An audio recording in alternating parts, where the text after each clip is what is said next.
eu tava falando.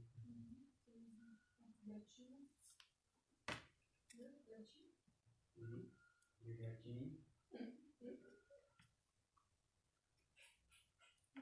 Por que que eu tenho as duas? Pra você tirar uma foto, ó. Você aperta ali, ó.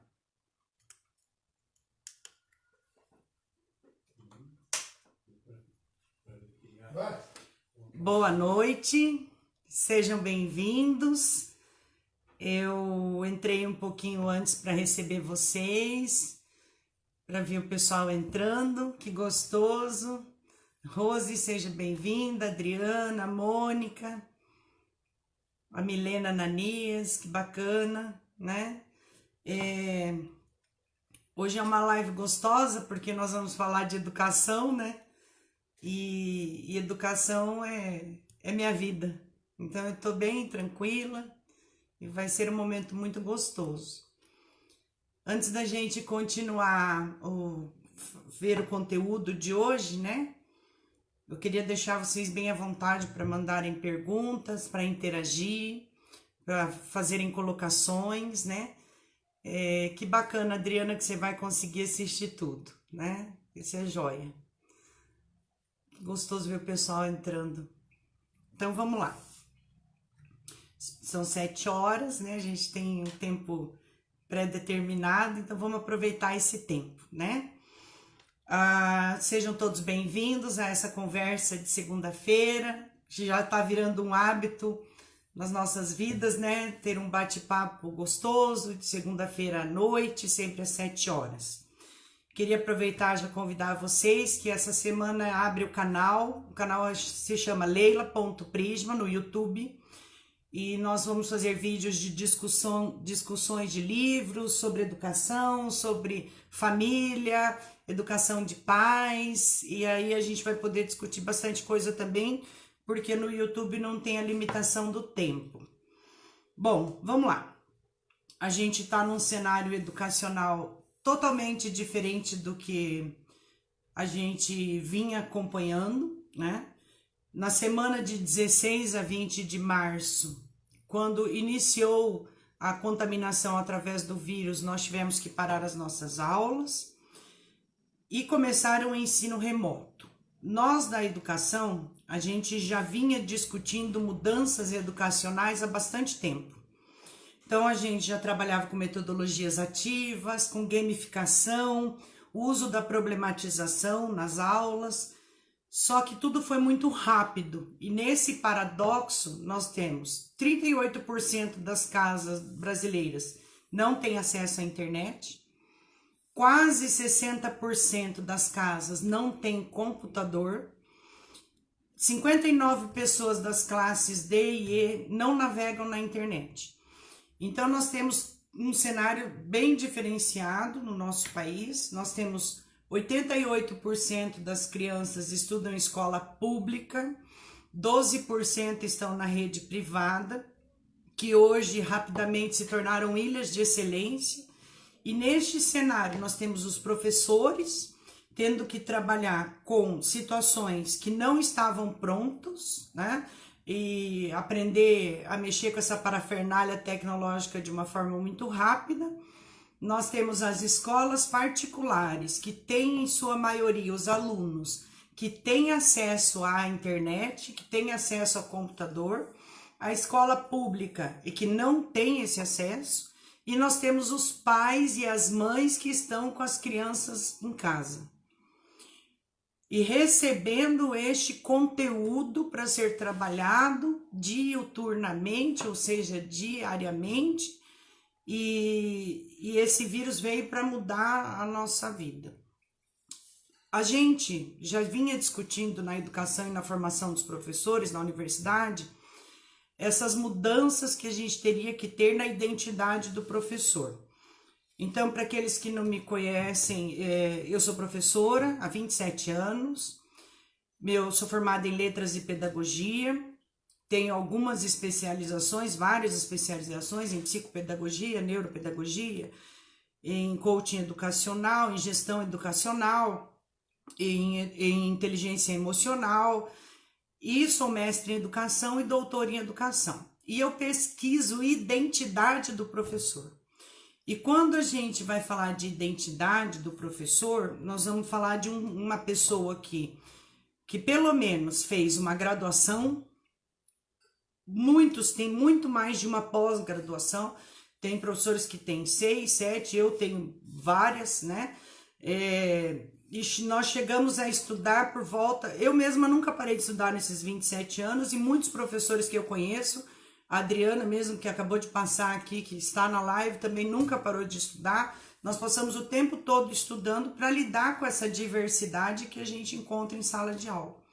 E nesse paradoxo que nós estamos com as crianças em casa, as aulas remotas, e tendo que viver num cenário que nós nunca vivemos, essas mudanças que a gente já queria na educação, elas vão ser forçadas a acontecer mais rápido, né? Eu mesma aprendi a mexer com essa tecnologia, a montar um site, a fazer um blog, a trazer então esses dispositivos tecnológicos para a área da educação.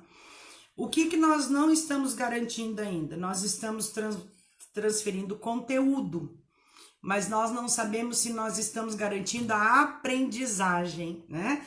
Que a aprendizagem vai depender desse vínculo que nós vamos ter com as famílias que estão recebendo esse conteúdo com os alunos.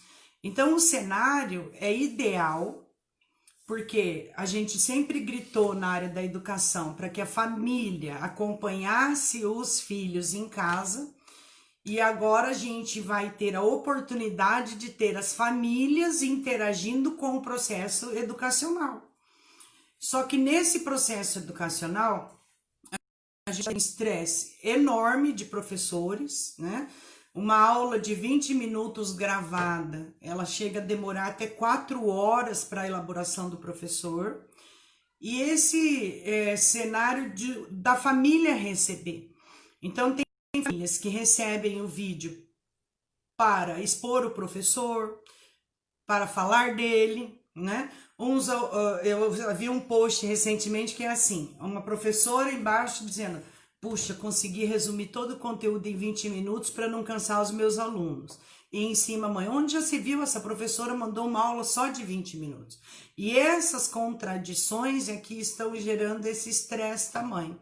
Então, vejamos um professor que trabalha numa rede, que ele dá 30 aulas, ele tem uma gama de conteúdos muito grande para fazer a correção e uma gama de conteúdos para ser ministrado muito grande.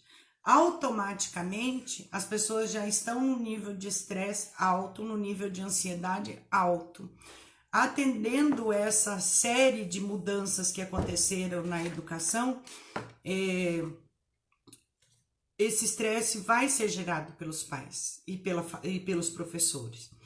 É interessante que o professor ele já vem numa reflexão madura, né, de como fazer a transposição didática desse conteúdo há muitos anos, fazendo praticamente essa transposição que não era virtual, era real em sala de aula.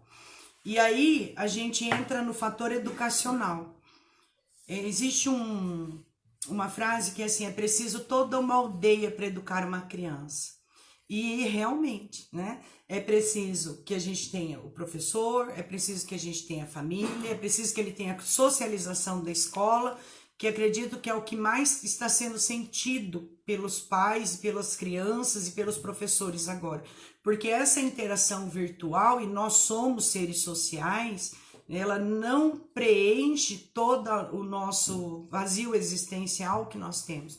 E a escola, se a gente conversasse há 6 meses atrás, eu iria dizer para você, né?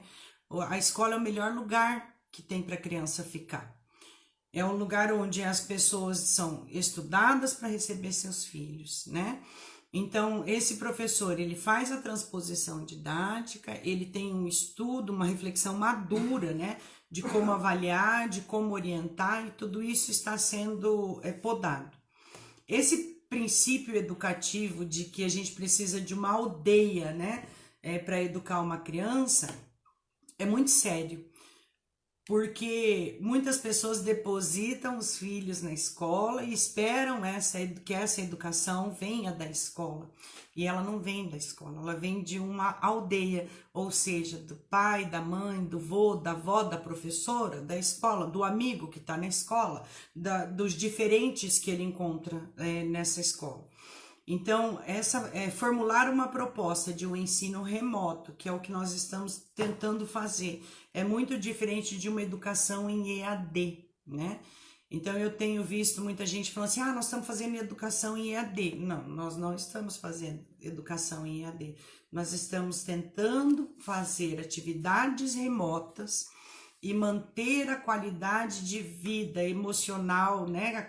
A estabilidade emocional dos nossos alunos, sabendo que a gente tem um cenário em que quase 60% das pessoas não têm um computador em casa. E muitos que têm um computador que todo mundo usa, que precisa estar disponibilizado porque o papai ou a mamãe estão trabalhando em casa também, né? É uma série de situações novas que estão acontecendo ao nosso redor.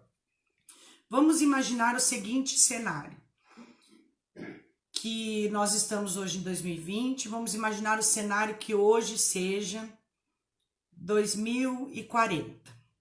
E um filho que tem 10 anos, já tem 30 anos, já se casou, já tem filhos, e nós passamos a Páscoa em pandemia, né? Então vamos imaginar que é a Páscoa de 2040. E lá na Páscoa de 2040, o filho chama já casado, profissionalmente estabilizado, terminando a faculdade, ou já tendo passado pela faculdade, a mãe é chamada para almoçar na Páscoa na casa do filho. E chegando lá, ela fala assim, nossa, filho, sabe que eu me lembrei daquela Páscoa de 2020 que a gente ficou em isolamento. Aí o que o filho vai dizer? Ele vai dizer para o pai assim, meu Deus, nem me lembra, mãe, você me deixava doida, porque me forçava a ficar estudando, porque você gritava comigo o tempo todo, porque eu não conseguia compreender como que ia ser a minha vida e ficava me forçando a fazer aqueles conteúdos todos. Ou ele vai dizer, nossa mãe, eu me lembro de 2020, quando você me acolheu nas minhas tarefas, nas minhas dúvidas, a gente tinha um tempo de conversa na nossa casa, a gente tinha situações em que nós fazíamos coisas juntos. Aquele ano, mãe, que você me ensinou como limpar um sapato, como organizar o meu armário, que você estava pronta para me ouvir. E esse cenário é que eu acredito que tenha que ser pensado pelos pais. Como que vão ser as memórias afetivas deste tempo em que nós, educadores, estamos nos desdobrando em 1000 para conseguir levar um conteúdo às casas, e como que esses pais estão tratando deste conteúdo ao receber isso nas casas.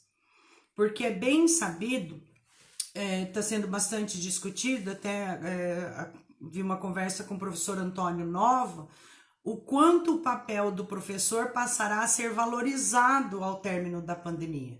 Porque muitos pais reclamavam da escola, reclamavam da educação, reclamavam de todo o cenário, mas ao estar com o filho em casa, e é 1 ou 2, quando muito 3, né, não estão dando conta de fazer essa transposição do conteúdo para a vida que tem. Eles não têm lá 45 minutos, como muitas vezes 50 minutos nós temos em sala de aula.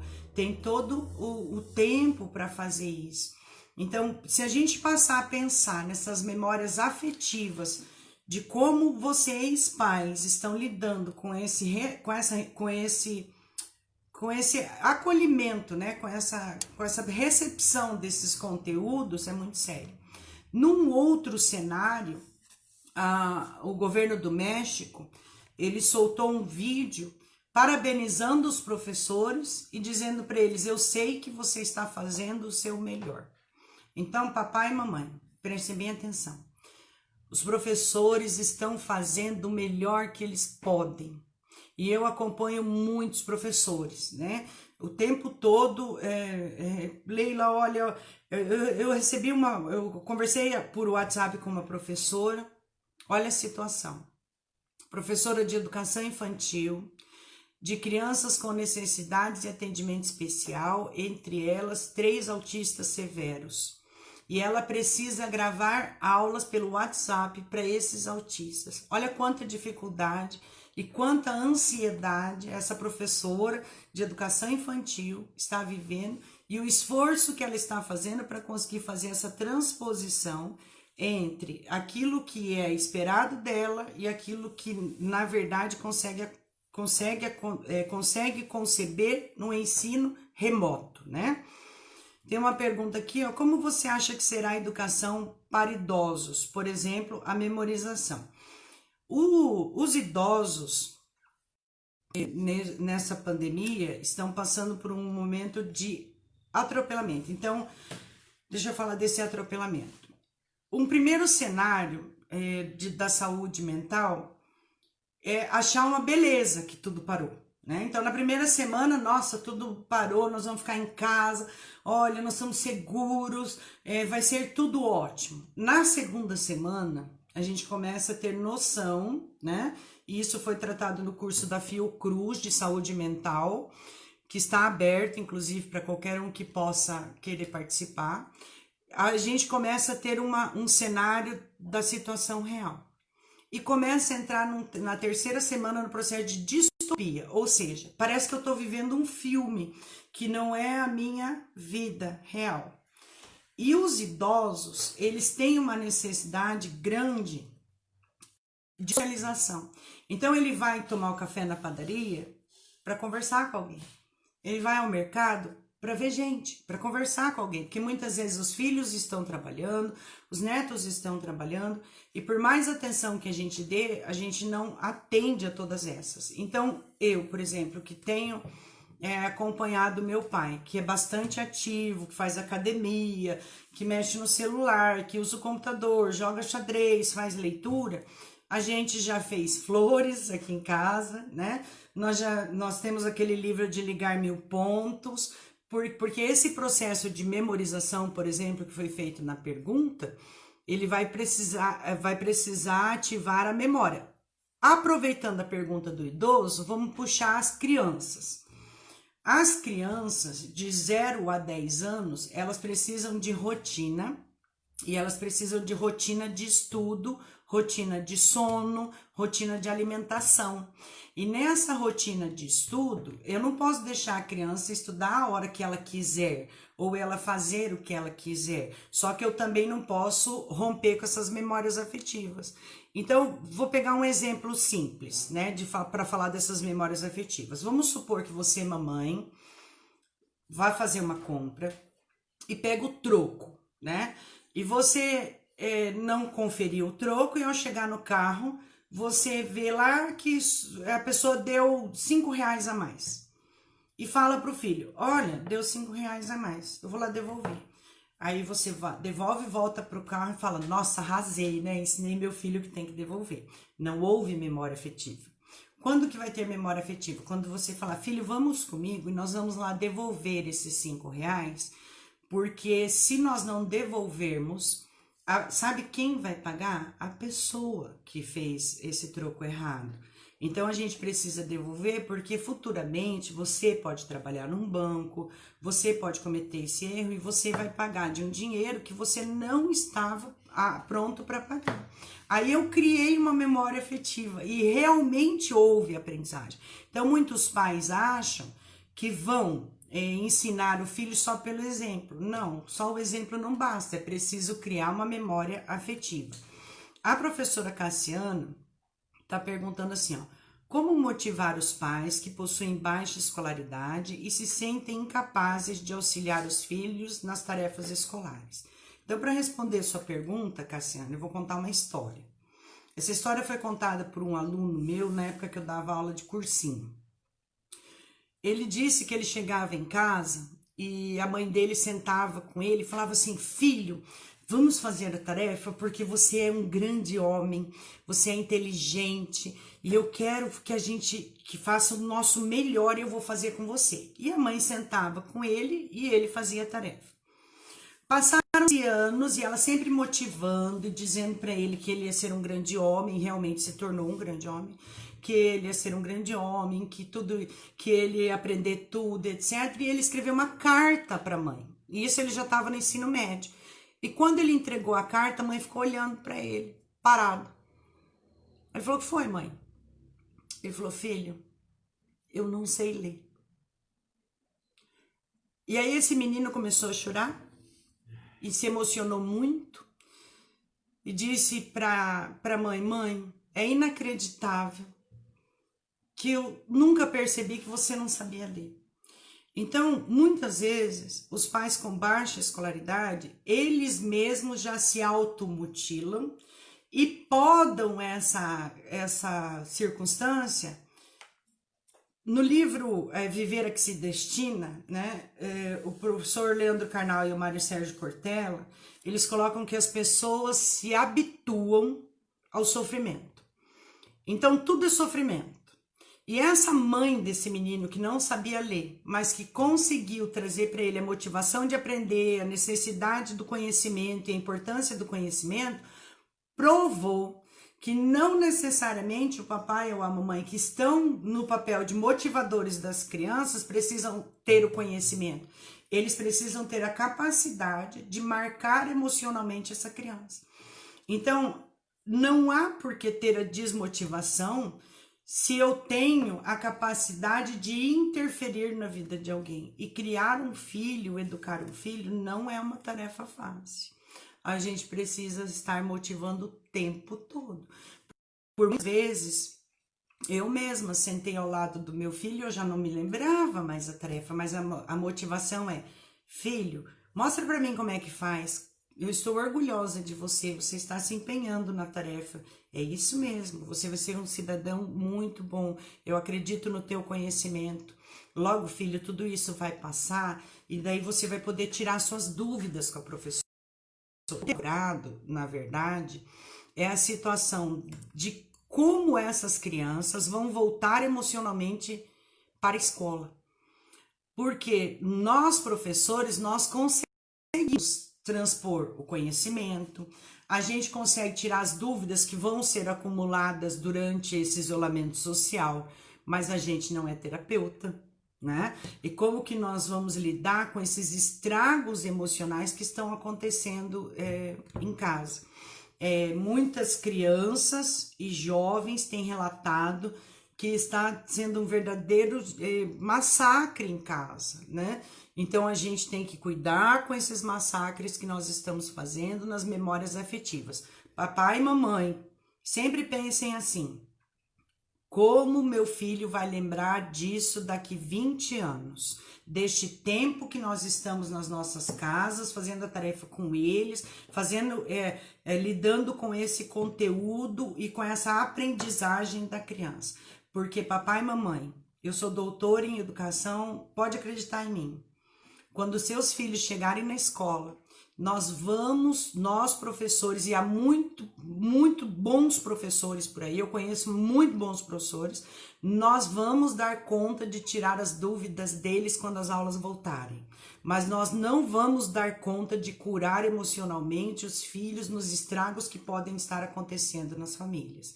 Cuida de motivar, de incentivar, mantenha a rotina da criança, para que ela tenha vontade de aprender. Converse sobre quais são seus sonhos, quais são as metas que ele tem, o que é que ele vai querer fazer para o futuro. Estabelece a hora da leitura, a hora da brincadeira. Leia para os seus filhos quando eles são pequenos. Jogue jogos pedagógicos, o mercado tá cheio de jogos pedagógicos, né? Nós montamos quebra-cabeça aqui em casa. Recentemente a Jéssica perguntou assim para mim: como que foi a história de começar a montar quebra-cabeça? Nós começamos a montar quebra-cabeça, o Gabriel era muito pequenininho, para que nós ficássemos sentados ao redor de uma mesa todos juntos, conversando e motivando, e cada peça que a gente montava era uma festa, e daqui a pouco os amigos do Gabriel estavam lá montando quebra-cabeça com a gente, e essa hora nós passávamos horas e horas conversando. Cada família vai encontrar a sua metodologia de fazer esse processo acontecer. A Ivana falou assim, triste que não tem culpados e muitos reclamam de ter que dar aula. Há uma enorme crítica no ensino à distância. Sabe, Ivana, eu também estou passando pelo processo que praticamente todos os professores estão passando. Além disso, eu dou aula para graduação, para formação, para as licenciaturas. E na licenciatura, nós não preparamos os professores para o ensino à distância.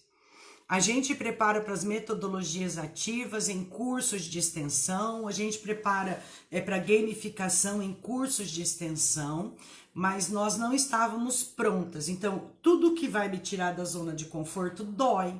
Foi doído para mim ter que aprender a montar mexer no Classroom, montar um blog, montar um site, não é fácil. E nós não estamos fazendo educação à distância. A gente está fazendo atividades remotas. E olha só,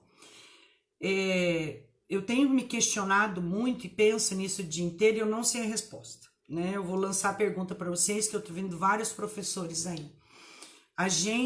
Será que nós estamos garantindo a aprendizagem deles ou nós estamos transferindo conteúdo?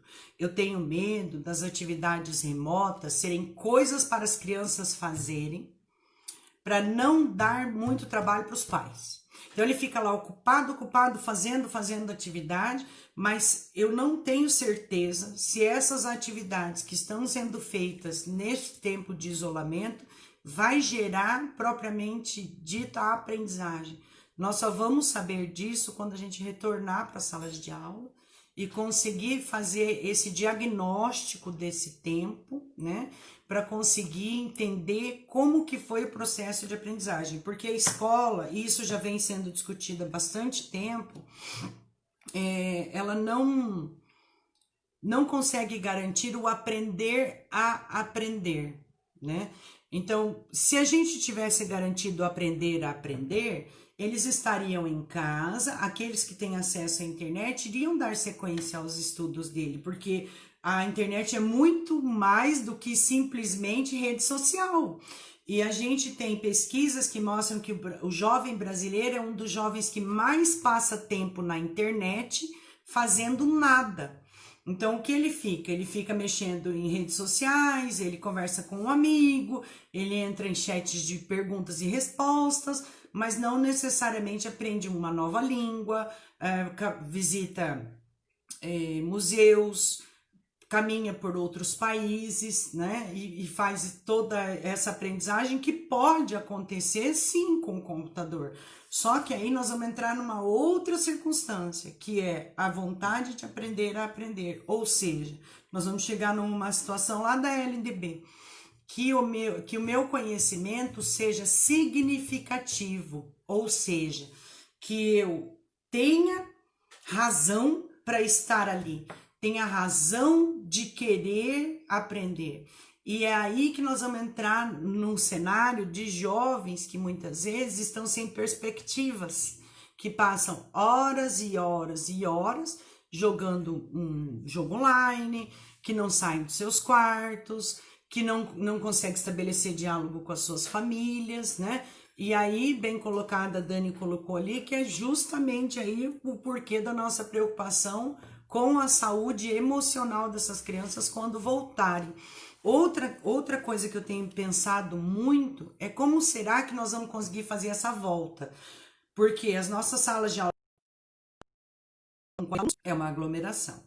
Como que vai ser o aluno que tem, por exemplo, rinite e passa o tempo todo espirrando?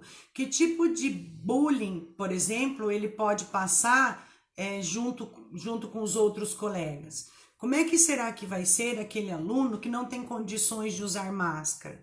Como que vai ser quando eu estiver com um resfriado e eu tiver que dar aula? Então, esse monte de questionamentos deste novo normal que nós vamos construir, eu ainda não tenho resposta, mas eu tenho um monte de perguntas. essa circunstância toda, eu penso assim, ó, se a gente tiver 1% de chance, né, nós vamos ter 99% de fé. Então, se nós podemos ter 1% de chance de levar um conteúdo para os nossos alunos, nós vamos ter 99% de fé, que quando eles retornarem, nós tiramos essas dúvidas, né?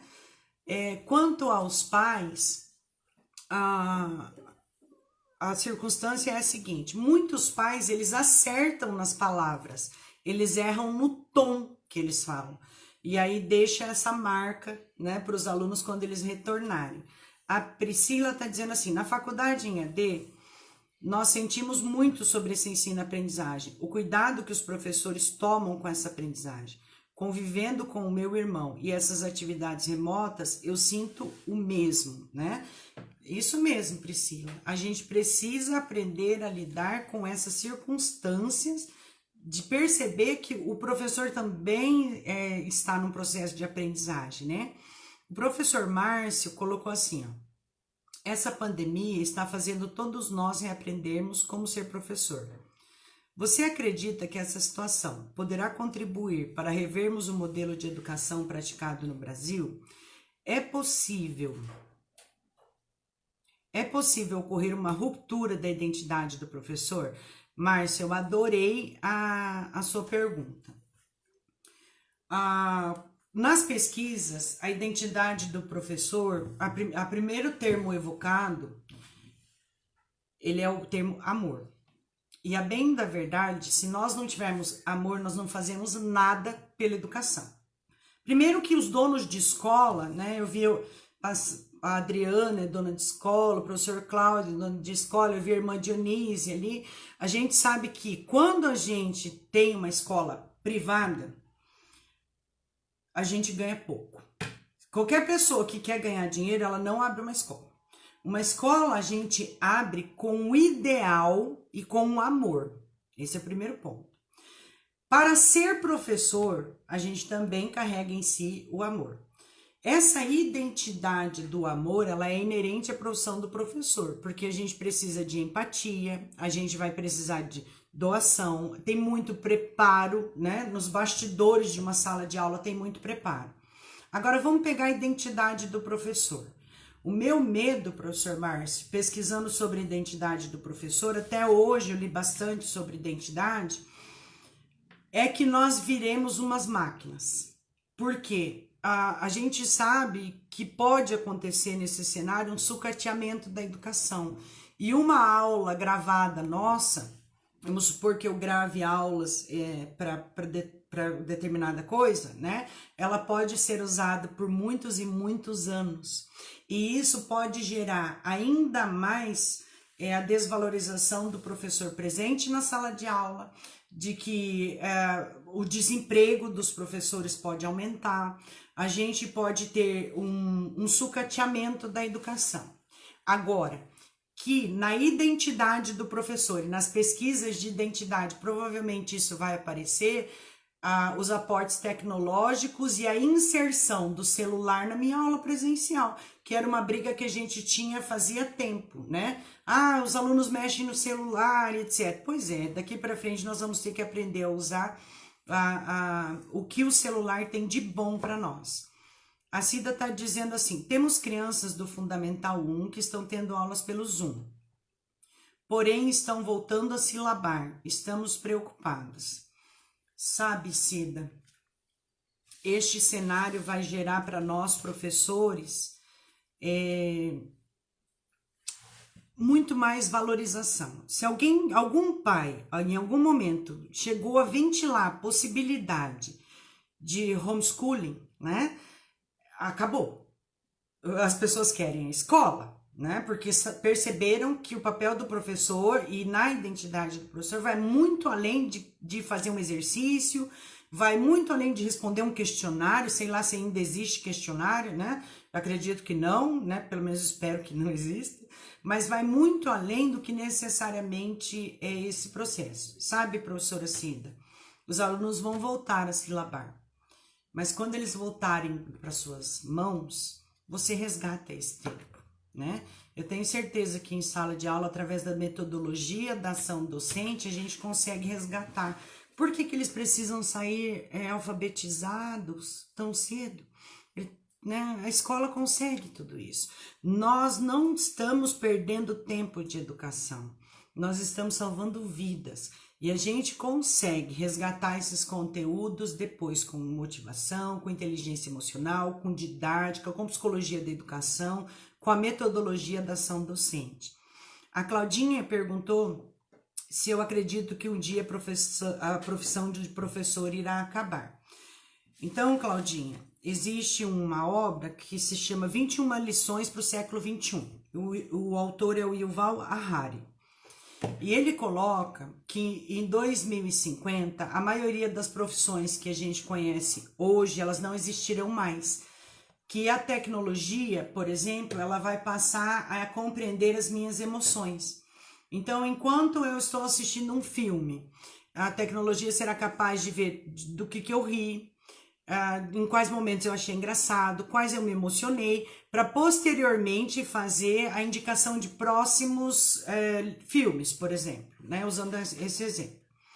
Mas uma das profissões que não vai acabar é a profissão do professor, porque o professor, ele faz essa transposição didática entre um conhecimento historicamente construído durante muitos anos, né? Vamos pegar um professor de história, que através da história consegue fazer compreender os dias de hoje, ter domínio dessa atividade docente e prender a atenção do aluno requer o conhecimento da teoria da aprendizagem. E tecnologia nenhuma vai conseguir trazer essa teoria da aprendizagem na realidade do aluno.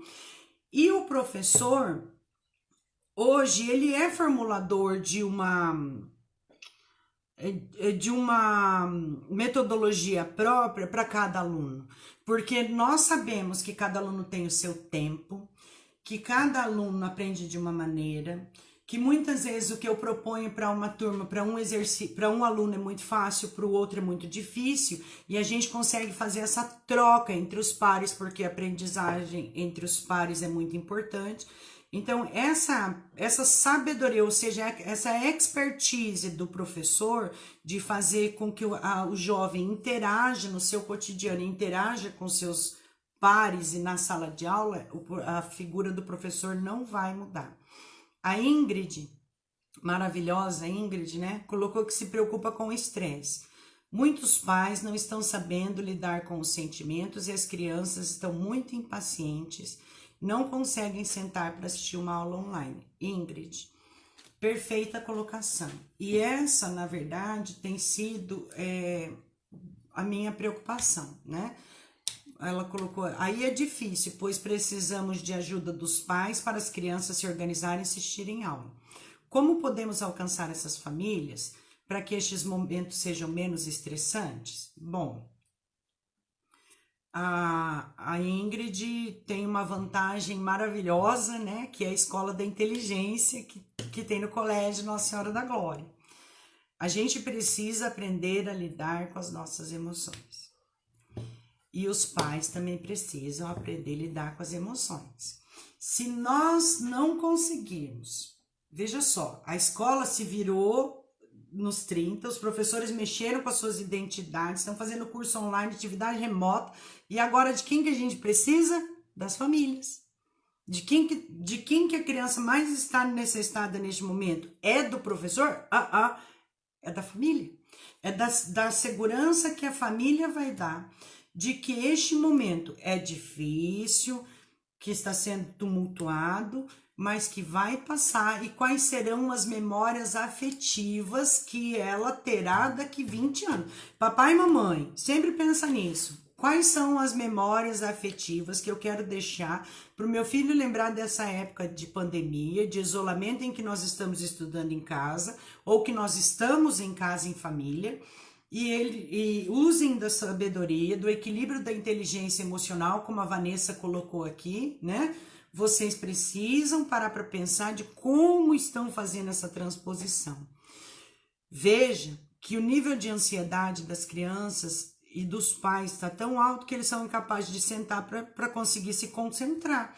Então, existe um exercício bem simples do Mindfulness, que eu já falei dele, e ele está sendo bastante utilizado na Europa, que é bem simples, que é o seguinte: quando eu tiver que fazer alguma coisa, eu preciso trazer a minha mente para o agora. Então, o primeiro exercício de Mindfulness é assim: eu paro, presto atenção na minha respiração, isso não dura 1 minuto, e eu começo a ouvir os sons, fecho os olhos, né? E eu vou ouvir os sons que estão mais longe, por exemplo, os carros passando na rua, o som de uma fábrica, o som de alguns pássaros lá fora, se tiver, e vou trazendo os sons para mais perto, o som da minha casa, vou escutar os sons da minha casa. Aí eu vou escutar os meus próprios sons, os sons da minha respiração. Isso mexe com a neuroplasticidade, ou seja, eu trago a minha mente para o agora. O ideal com as crianças pequenas é que o papai ou a mamãe ou quem estiver fazendo as atividades faça com ele. Ouve os sons lá fora. Fala para a criança, escuta lá fora. Agora os sons da casa. A casa tem sons. Agora os seus próprios sons. Pronto, eu trouxe a minha mente, né? Eu mexi com os meus neurônios para conseguir trazer a minha mente para o agora. Queria ler o comentário do professor Hermes. Que honra, professor, o senhor aqui. Parabéns, Leila, ótimos os fundamentos que você está discorrendo. É importante ressaltar a importância do papel da escola na formação das sucessivas gerações, retomar valores humanos no processo de conhecimento da ética e da verdade. Muito bem, professor Hermes. Deixa eu aproveitar e já discorrer algumas coisas acerca da ética, dos valores humanos e etc. A BNCC, ela já colocou as competências socioemocionais para ser trabalhado por todas as disciplinas no currículo comum. Por que isso? As nossas famílias, a Patrícia, ela mandou uma pergunta para mim durante a semana, ela disse assim: Leila, por que na maternidade já vem incluso um pacote de culpa, né? Porque nós, mães, até o professor Clóvis de Barros, né, ele fala assim que o pior cenário que existe é o WhatsApp com mães, né, de uma escola. Ele tira sarro disso. E existe uma obra chamada Podres de Mimados, é do Theodore Dalrymple. Dadas as situações todas do professor Theodore, mas o que está escrito lá é basicamente que uma geração que precisava de terapia, que precisava de equilíbrio emocional, não fez, disse que era frescura e estragou a próxima geração. E é nessa geração que nós estamos hoje, isso é bem sério. Por isso que a escola precisa trazer moral, ética, valores, o aprender a aprender, o equilíbrio emocional, e é por isso que a educação do século XXI está gritando, né? A gente tem a chance de fazer uma pessoa melhor, porque nós, professores, nós trabalhamos com o maior tesouro da vida de alguém. Sempre quando eu entro numa sala de aula, eu penso nisso, sabe? Todas as crianças que estão aqui na minha mão, e eu tenho uma missão na vida delas, elas são o maior tesouro da vida de alguém. Eu tenho que fazer o meu melhor. E muitas vezes eles já vêm de casa, e o professor Hermes sabe muito bem disso, com muitos problemas. Eles têm medos, eles têm crises de ansiedade, eles têm baixa autoestima. Por muitas vezes já aconteceu comigo de um aluno falar: eu sou burro mesmo. Aí eu falo: puxa, filho, por que você está dizendo que você é burro? É minha mãe, ela fala isso todo dia. E aí nós estamos no seguinte cenário: as crianças chegam, por vezes, estragadas pelas pessoas que mais deveriam motivá-las e orientá-las e equilibrá-las, que são suas próprias famílias. Então, esse processo de culpa que a Patrícia perguntou, ele vem, na verdade, porque nós não sabemos muito bem o que fazer. Nós vamos fazendo o nosso melhor. Na psicoterapia, teve uma fala que me marcou bastante, que foi assim, ó. A professora falou assim: se nós fizéssemos uma terapia em grupo aqui, a maioria de todos vocês teriam traumas causados pelos pais. Mas agora nós estamos na idade de ser pai e mãe. Quais são os traumas que você vai deixar no seu filho? E essa pergunta sempre fica na minha cabeça, sabe? Quais são os traumas será que eu tô deixando do Gabriel, né? Porque a gente faz o nosso melhor, mas ainda assim a gente erra. Então essa maternidade com sentimento de culpa, ela vem para quem é responsável, né? Para aquela mãe, para aquele pai que pensa no que está fazendo, que não vai repetindo o que foi acontecendo nas gerações passadas, nos sistemas familiares, e vai repetindo e fazendo essa manutenção sem pensar nas circunstâncias que estão acontecendo, né? A Claudinha perguntou se o professor está preparado para trabalhar com a tecnologia em sala de aula. Sabe, Claudinha, se eu fosse responder essa pergunta 6 meses atrás, eu ia dizer que não. Mas depois que essa pandemia passar, essa professora Ayada aí ó, vai estar craque de trabalhar a tecnologia em sala de aula, né? O que nós trabalhávamos? Nós trabalhávamos com aplicativos de celular, nós trabalhávamos com a problematização e com o uso de multimídia, né? Mas eu creio que na saída dessa pandemia, como o professor Márcio colocou, né? A mudança da identidade dos professores vai ser grande. Por quê? Os próprios professores não tiveram tempo de parada. Então, a gente queria trazer a tecnologia para a educação, mas nós não tivemos tempo de parada para aprender.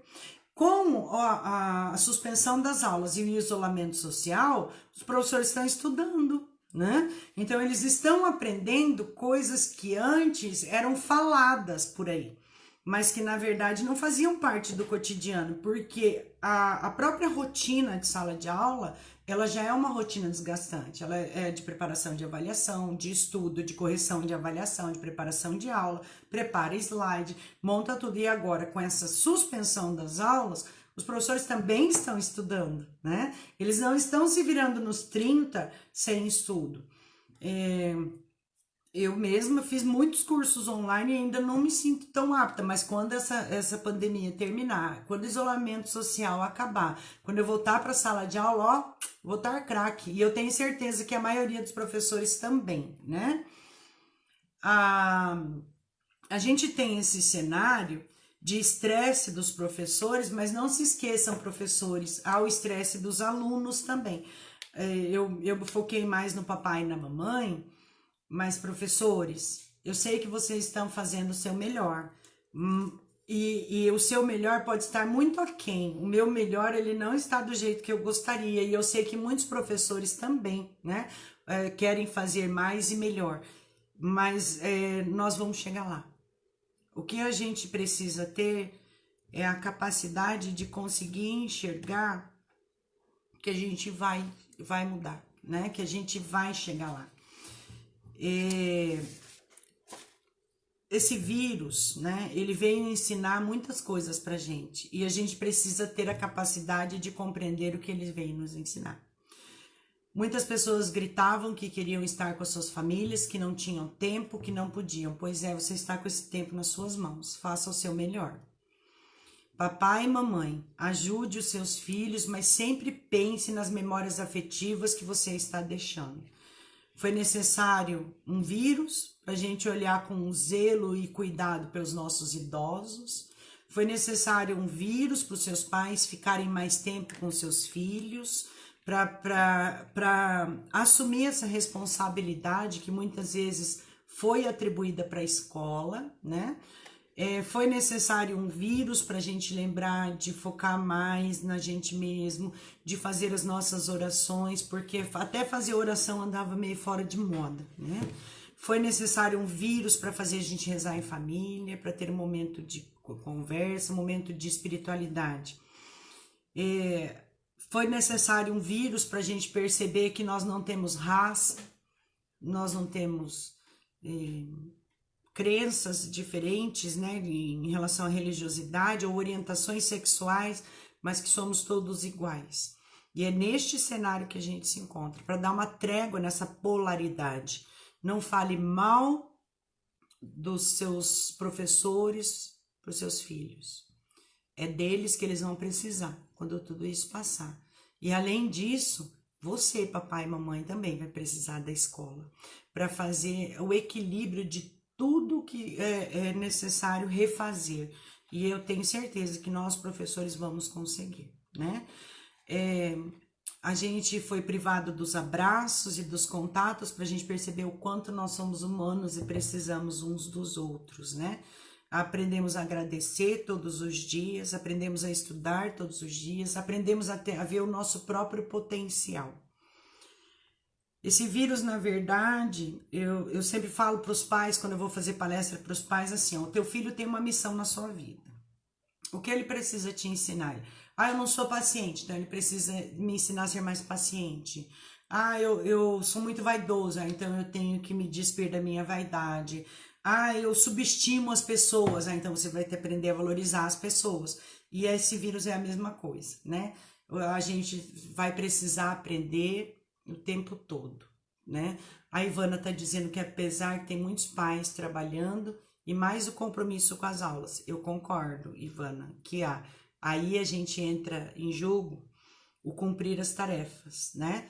Vamos cumprir as nossas tarefas, cada um faz aquilo que é possível e a criança procura o papai e a mamãe quando voltam. Uma amiga minha, chama Patrícia, ela tinha 3 filhos pequenos e trabalhava bastante. Hoje ela é psicóloga, mas na época ela não era. Ela falou assim para mim: Leila, como que você consegue trabalhar tanto e manter a calma quando chega em casa? Eu sei como. Quando eu chegava em casa, por muitas vezes às 10h30 da noite, meu filho era pequeno e estava me esperando para brincar. E sabe o que eu fazia? Brincava. Brincava, lia livro, contava história, brincava de carrinho no chão, cozinhava junto com ele, nós estávamos ali. Muitos pais, Ivana, estão chegando das suas casas e não estão vendo os filhos. Que o tempo que a gente passe com os filhos seja um tempo de qualidade, que você esteja com seu filho e esteja plenamente com ele, porque daí sim é que vai valer a pena.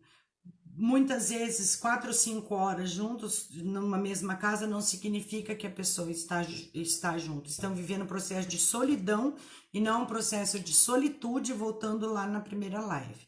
Bom, eu tenho 5 minutinhos aqui, né? O tempo ele grita, né? E eu queria que cada um de vocês que está assistindo colocasse uma palavrinha para dizer que valeu a pena. Ou uma coisa que aprendeu, algo que veio à mente. Se quiser deixar perguntas, pode deixar também, que a gente responde na próxima live. Ou seja, escreva aquilo que marcou dessa live para você.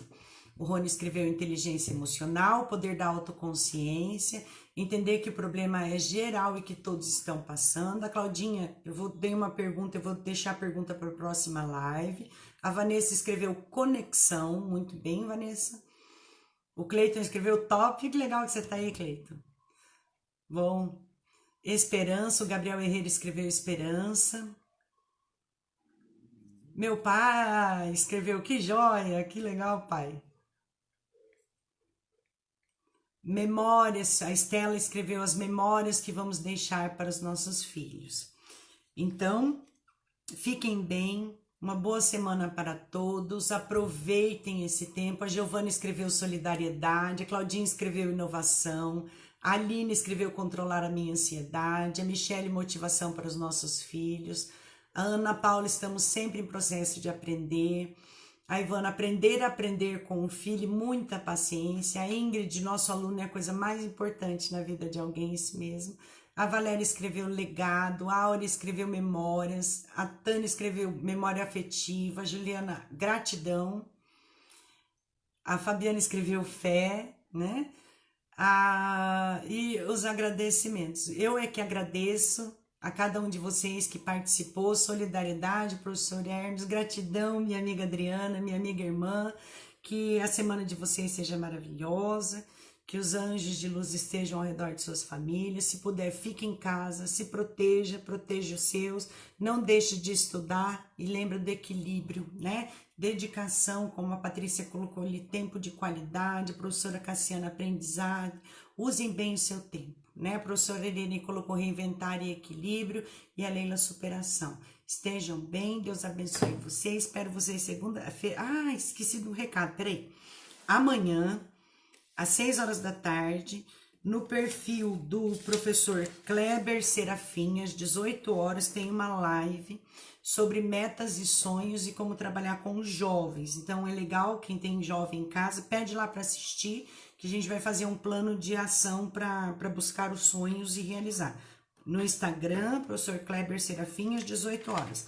A live fica disponível no Facebook, quem puder compartilha. Vamos tentar fazer esse conteúdo chegar a bastantes pessoas, né? Essa semana abre um canal no YouTube, o nome é leila.prisma no YouTube. Nós vamos trabalhar, num primeiro momento nós vamos trabalhar livros, vamos trabalhar jogos e atividades que podem ser feitas por vocês, pais e professores, com as pessoas que estão ao seu redor, tá? Beijo no coração, fiquem bem, muito obrigada pela presença e que anjos de luz estejam protegendo as nossas casas e as nossas famílias. Valeu!